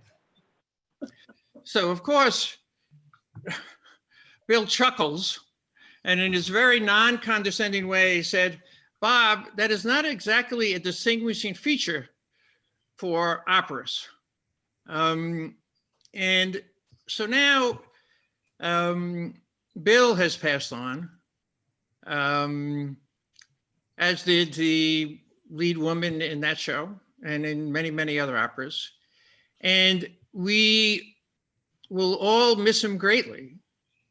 And I just want to say, I guess, maybe, I don't know if it's on behalf of all of us, but certainly on behalf of my wife, Barbara, and myself, to rest in peace, big guy. We will miss you and we love you. Thank you. Thank you so much, Bob. Okay, so we have one more scheduled speaker, and Jim Morales and Bardell, I may be saying your name wrong. If you're still around, you want to hang out, we'll try to get back to you next if everything's working okay. But Stephen, there was one other person who asked if he's still on, Michael Westgate. Yes. Also mentioned he might want to speak, but we'll wait for Barbara to speak first. Okay. Are you there, Barbara? Yeah, hi. Excellent. Hi, Barbara. Hi, how are you? Thank you for giving me time to speak. Given the numbers of speakers, I'm going to try and be brief. I'm like many of you who shared beautiful, beautiful memories of Bill, and I enjoyed listening to every one of them. I know Bill for only 16 years, which seems a very small time compared to those of you who had the joy and pleasure of being lifelong friends. I first met Bill when I joined the board of the Correctional Association, then the Century Association. And then we discovered we were neighbors like Joan and Carol, and we would meet from time to time at Maison Kaiser for breakfast. I have two stories, which are subway stories, and then another to share. No, two more to share. So Bill and I would often take the subway back uptown after our Correctional Association meetings. And when I was new to the board, Bill, in his incredible generosity of spirit, was trying to make me feel at home and comfortable. So he asked me what I was doing. He knew we both write. And I told him that I was working on my great aunt's memoirs. And I explained that she and my grandmother had been orphaned in the pogroms in Russia and had been forced to leave Russia rather quickly because of their family's radical activity. They were wanted by the Tsar. So Bill says, wonderful, I have family in Russia also. And he proceeds to tell me the story of his grandfather, who I believe was an executive at Gillette and who had supplied the Tsar's army with all of the razors.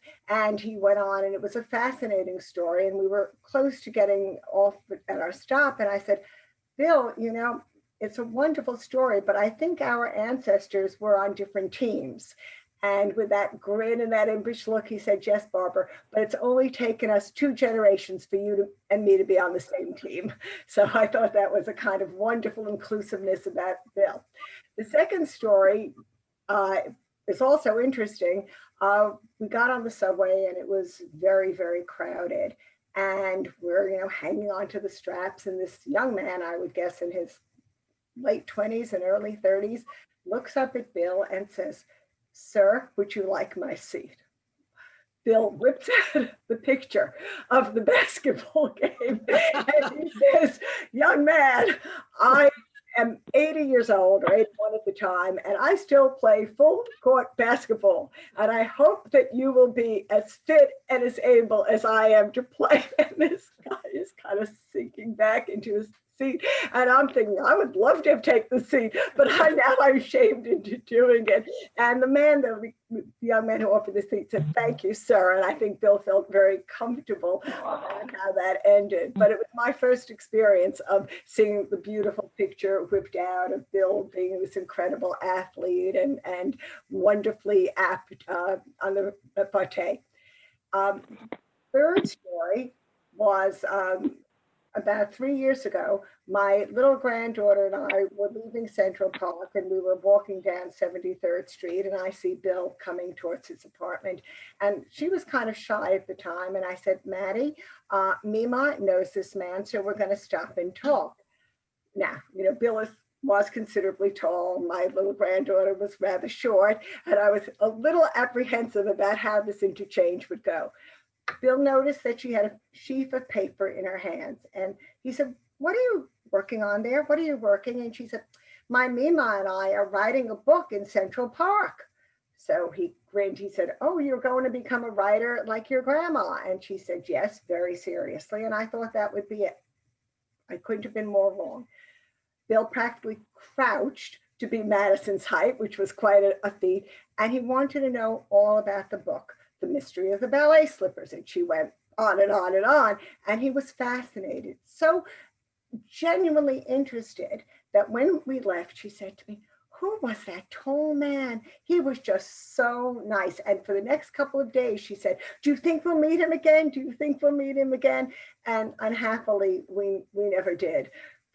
The mystery of the ballet slippers is still to be completed, just to mention. I know that Joan and Carol said they live in our neighborhood, so I'm not sure if you know the block that Bill always loved. Bill lived between 3rd and Lexington, and I'm on 3rd, between 3rd and 2nd Avenue. So we used to see each other quite a lot in the neighborhood, but never with as much pleasure as when our street was lit for the holidays with the Christmas lights. It is a street that literally people come by to take pictures of. And often I would see Bill there. And this man who was so cultured and so loves the arts and so enjoys beauty would always say to me, this is one of my finest moments. This is one of my happiest moments, looking at the lights and seeing these trees and all of the people coming. And I think it's a bit of timing that's very beautiful that our lights went on for the year last night. And today we're having our memories of Bill. And I thought to myself, if only he were here to see them. So thank you all for letting me. Stephen, can I say a word quickly? Of course, yes. Barbara, thank you. Your little, your stories just brought up so many things. Everyone's stories. I'm Uncle Bill's niece, Stephen's sister. I wish I were too.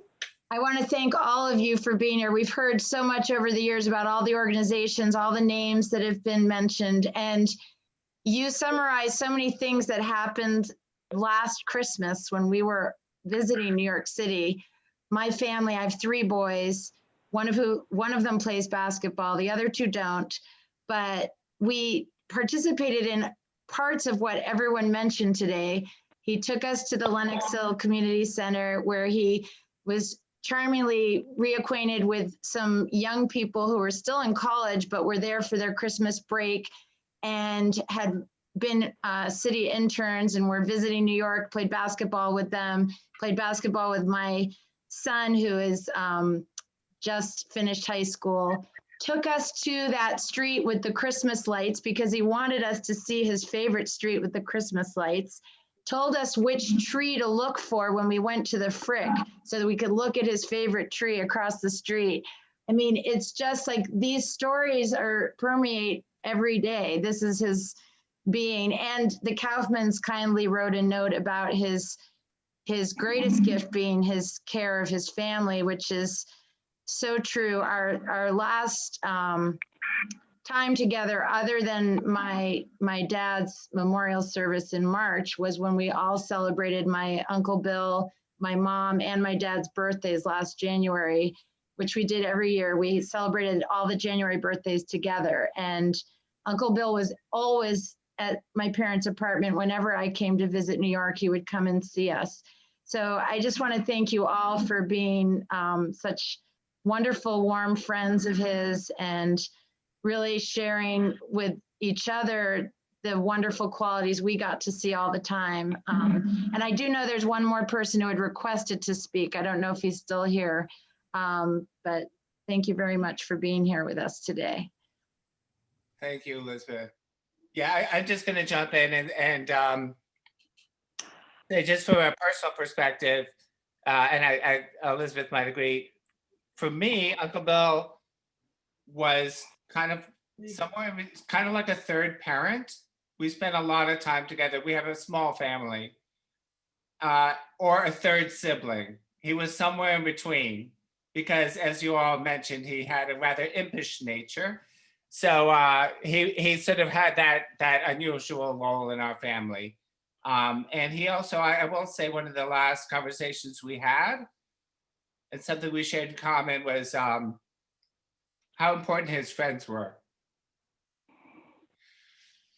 So his, friendship was very important. So that's why I know you all meant so much to him. So yes, Michael Westgate, if you are still there, are you around? I am. Can you hear me? I can hear you. Yes, loud and clear. One role that Bill had that has not been mentioned is that of headmaster. Back in 1962, my father was asked to help found a school in Fajardo, just east of San Juan. Bill Westgate was head of St. Bernard School. Bill Dean was a couple of years ahead of me there. And my father asked Bill if he would be the headmaster for Fajardo Academy. And Bill told him, I've never been a headmaster. I don't know anything about it. And he'd done a little teaching at St. Bernard's, I think on a substitute basis. And my father said, well, I think you'd be a fine one. And Bill said, well, there's one other problem. I'm supposed to join the Marine Corps in a couple of months. And my father said, well, surely we can take care of that. And wrote a letter to the commandant of the Marine Corps. And evidently the answer must have been yes, because for the first year of Fajardo Academy, Bill was the headmaster. I just wanted to share that with all of you, and that Fajardo Academy is still going strong, K through 12. Bill must have set a strong foundation. Thank you. Thank you so much. Yeah, and there is, I don't know if you noticed, there's a photo in the slideshow of Uncle Bill visiting Fajardo Academy. I think it maybe was their 25th anniversary or something, and so that was a wonderful memory for him.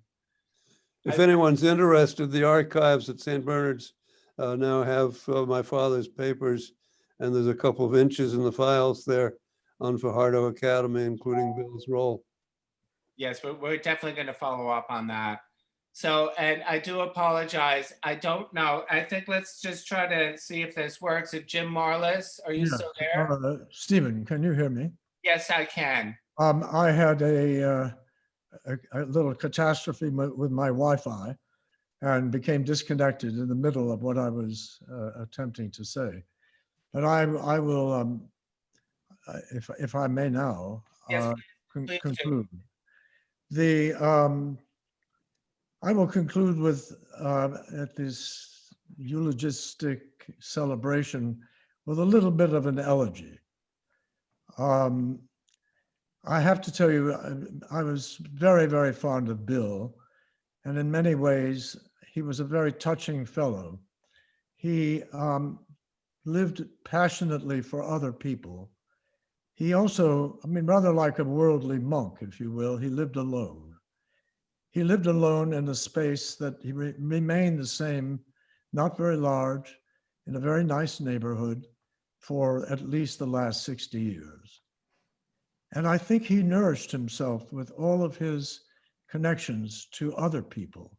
You've heard for the last hour or two many stories of how he, in many ways, got into the skin and under the things that people hide behind, and he discovered where they were coming from, what they wanted, and how best, in a way, in his own way, to delight them.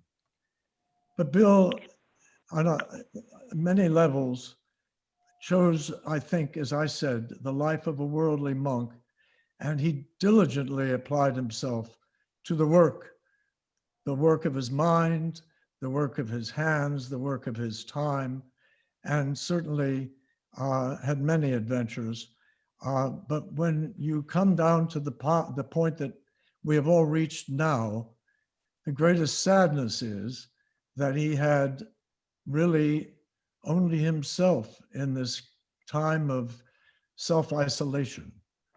And I felt very deeply about that. And I know my sister, my only sister, who was also an extremely close friend of Bill's and took care of him and oftentimes took him out, and the two of them went to dinner together and spent time together. And unfortunately, when we learned of Bill's end, it turned out my sister called me and she was weeping. And she said, you know, Bill called me just a few days ago and told me how terribly lonely he was. And if I had only heard those words, I would have tried to do something. But, you know, we were all cooped up. And this, in a strange way, is the wrong way and a sad way. But in a sense, you know, Bill was always the gentleman, always thinking of others, always courteous, always giving, And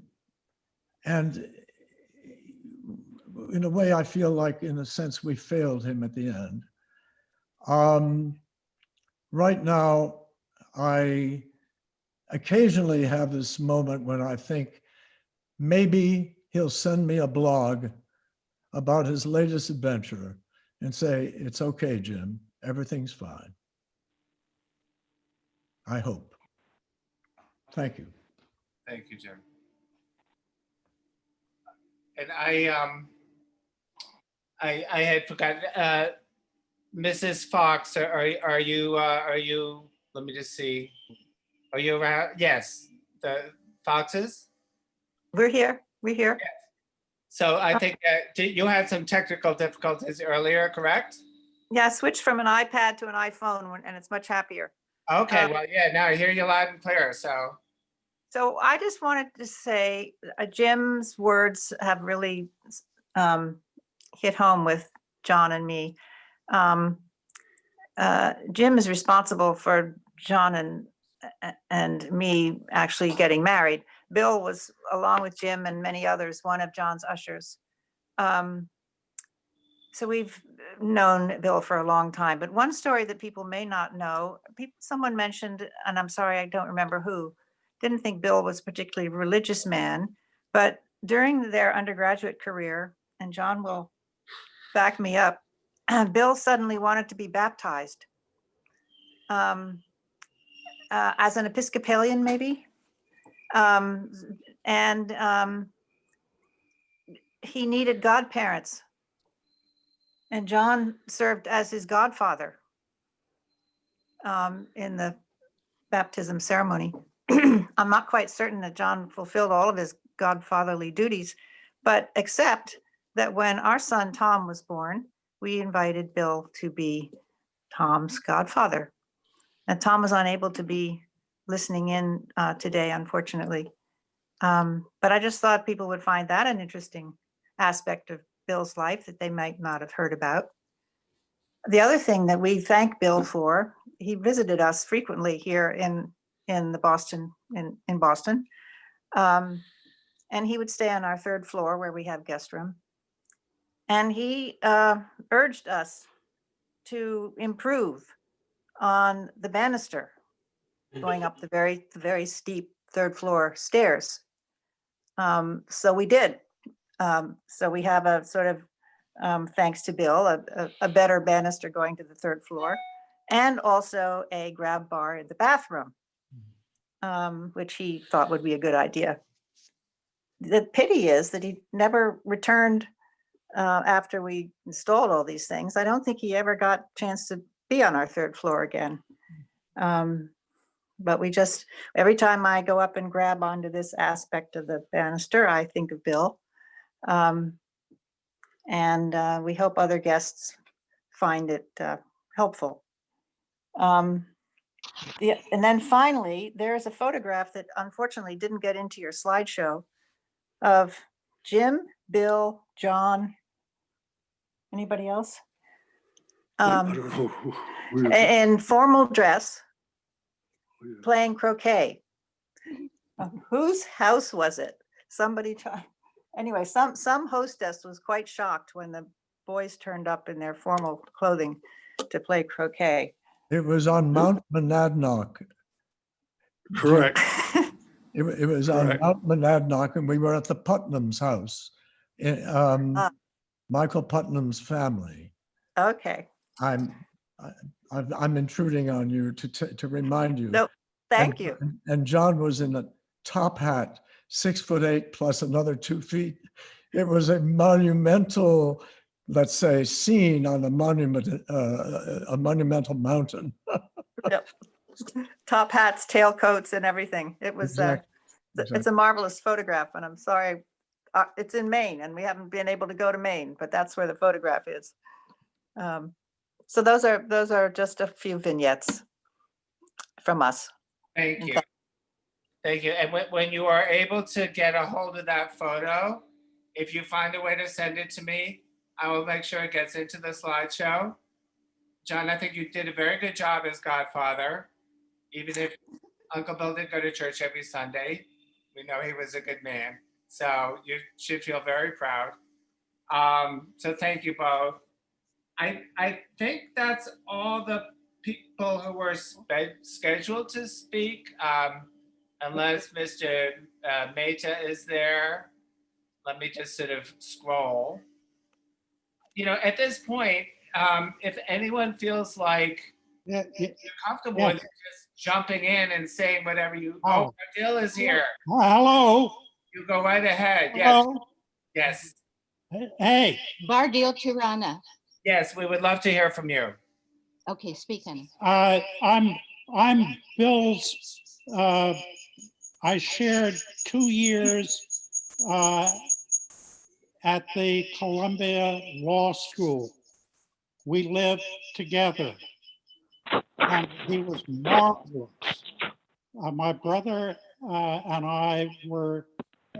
My brother had gone, and Bill and I had been at camp at our senior years, and then Bill and I went to the Columbia Law School, and after my brother left, Bill and I lived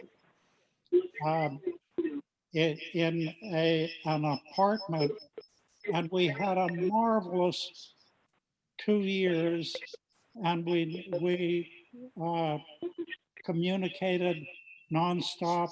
I was in Washington afterwards, and came back to New York in the early 21st century, and Bill and I had seen each other, and my wife, but we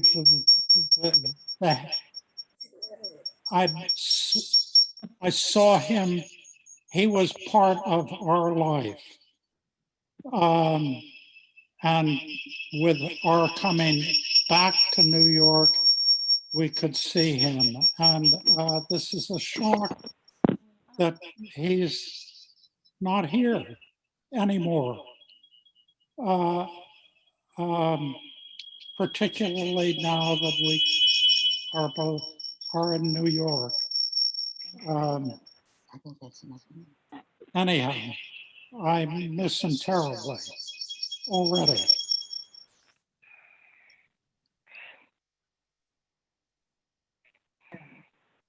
Stephen.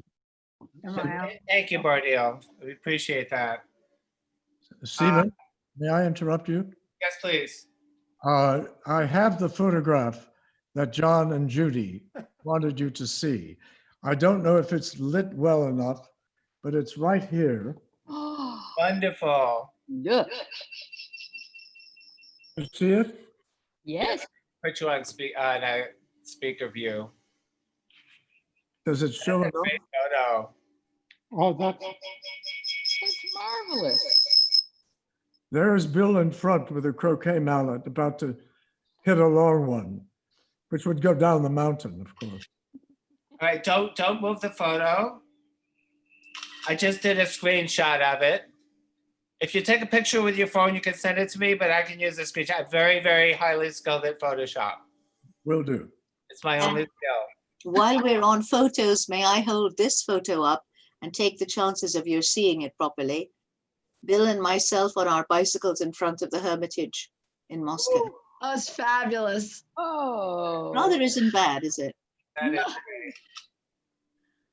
I remember that sounded like an amazing, amazing experience, that trip. I thought we should prove that we were there. Yes, well, I would believe you, Namat. I would never doubt your word. I heard about that in real time.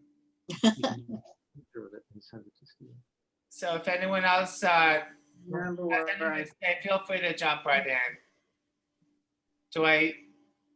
I'll send it because I imagine they're putting this in a permanent form. I think he said. I think we're. I would just like to add something. I'm Terry Roach. We were friends Okay. at St. Bernard's. I saw him begin and initiate the No, he two-handed said- set shot. When he was in grammar school. Thank you. Thank you. Anybody else? Yes, if I could add a word. My name is John Feerick. I'm a professor at Fordham Law School for the past 40 years. And I just, in the last few months of Bill's life, we exchanged a number of communications arising out of blog or articles he had written. And as somebody said, he lived passionately for others, and I feel incumbent upon myself acknowledging that that was so in my case in terms of all the encouragement and help and humor and observations he brought to work I did chairing ethics commissions in New York State, and also doing other kinds of public services. Bill was always there with encouragement, with suggestions, and with caring. And I didn't hear. I think I was just saying that that Bill was always there. I'm just one individual with one life, and he became a very important part of my life over the past 40 years.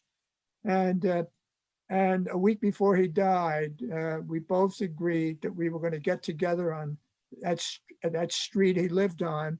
He wanted to show me where he lived. And he also honored me a few days before he died with sending me, I guess, what he called his unpublished memoir, which were observations that he made at different points in his life. There might be a moment that he wanted to capture forever, and he put that down.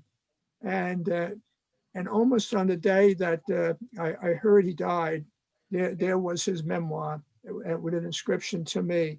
So I'll always be grateful to him for his friendship. And I would hope that family members who would be aware of that particular book that he considered his unpublished memoir to give consideration to sharing it more widely. Bye. And I just thank you all for your reflections this afternoon. I didn't realize that I would spend these 2 hours in one of the most important Zoom experiences I've had since the pandemic began. Thank you all. Thank you. What do you think? Anybody else? And, as a reminder, as I said, there is the Facebook page. If you have anything, you have my email. If there's anything you want to send to me, I could put it on there. And John, maybe we can touch base. His journals are still in his apartment. Anyhow, there's more to be done, and I'm happy to continue this conversation. Anyone else have anything they'd like to say at this time? Just thank you all for joining us. It was, I think we as a family did a lot of mourning by ourselves, and it was all the outreach to Stephen and Michael that prompted Stephen to organize this so that all of the circles of people in Uncle Bill's lives could actually share this together. And it's incredibly meaningful to hear all your words. So thanks again for being part of his life. And for those of you who felt Jim Marlis and who felt he was alone, he was, but what's I hear is that he was seeing people up until the very end. He was connecting with people. So he wasn't isolated for 4 months or 6 months or whatever it was. It was just the loss of the normalcy of the automatic engagement. But many of you in this audience apparently had moments, and that was very comforting to me to know that he'd been at people's homes a week before, 2 weeks before, on the phone, having dinner, because it's been an incredibly isolating time. And knowing that there was so much connecting throughout that was incredibly comforting for me to know. And I think you should know that as well. So thank you. Thank you. Thank you. This was a great idea and a great execution. Well, thank you all. And I'm sorry it didn't happen sooner, but better late than never. I wish we could be able to do it in person, and maybe someday we could do it again in person. And Clay Hiles, I'm not putting you on the spot, but there was some talk of a visit to the tree. So if anyone's interested in that, when you feel comfortable, Clay Hiles and Joan Davidson are the people to speak to. And it's a beautiful tree. If anyone wants to know where it is, I have a very detailed map if you want to visit Uncle Bill's tree. And it meant a lot to him, but more importantly, you all meant so much to him. So thank you. Thank you. All right. Take care, be well, and we'll have a lovely evening. God bless all. Thank you all. Thank you. Thank you. Salute. Thank you very much. All right. You take care. Thank you all the best. Attention is very. Thanks and goodbye.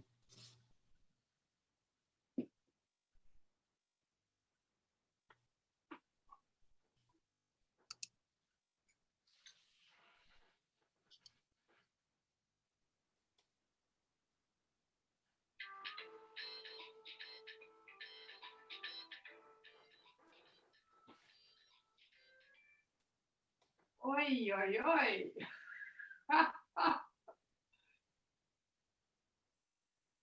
Oh, you know, it was, and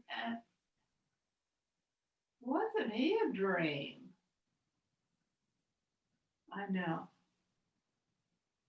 And you know, Clay, the sort of clumsy homemadeness of it was kind of marvelous, wasn't it?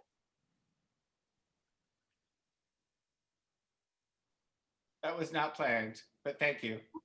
Only one or two I thought were excessive.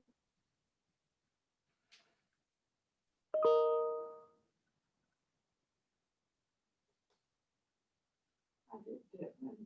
So many good people were in his life. I really had no idea. I know. I know.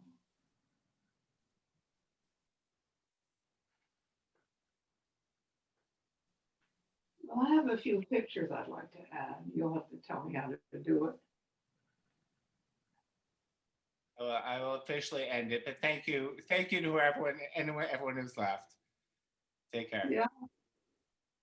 Yeah.